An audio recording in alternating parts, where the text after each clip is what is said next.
Statement जारी कर दी गई थी।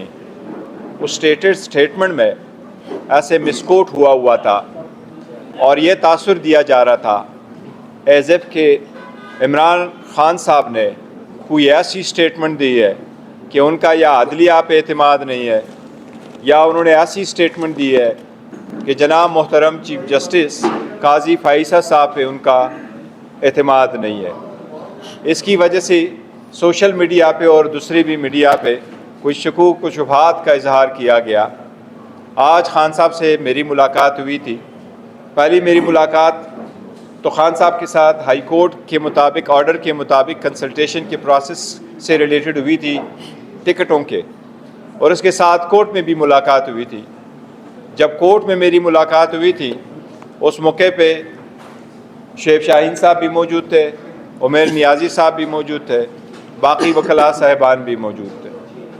पहली खान साहब की डिस्कशन के बाद सबसे पहले मैं आपको ये बात बताता हूँ कि खान साहब ने कोई ऐसी स्टेटमेंट नहीं दी है किसी सूरत कि खान साहब ने जज साहिबान सुप्रीम कोर्ट के किसी एक जज पे भी आदम एतमाद का इजहार किया हो।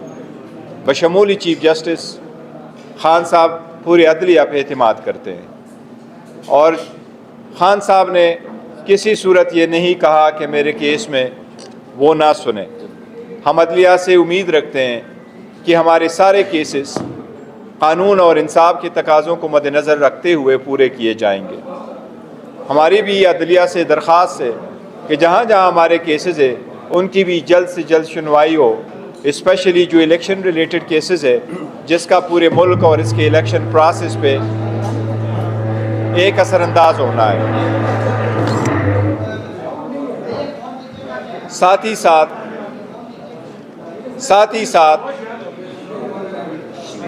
आ जाए ना मरूद साहब, आ जाए, बैठे मेरे साथ, आ जाए।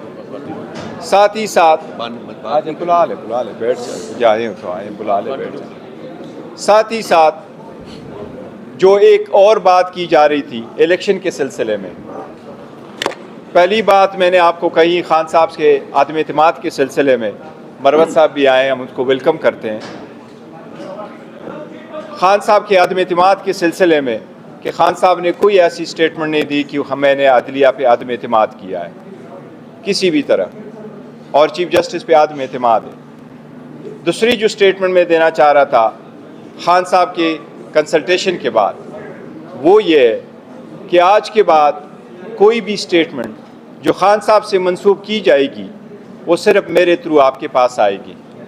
कोई भी स्टेटमेंट जो मेरे थ्रू आपके पास ना आई हो वो खान साहब की स्टेटमेंट नहीं होगी। और इसके साथ साथ खान साहब की तरफ से जो भी स्टेटमेंट होगी वो ज़्यादातर हम आपको अपने मीडिया सेल के ज़रिए से दिया करेंगे।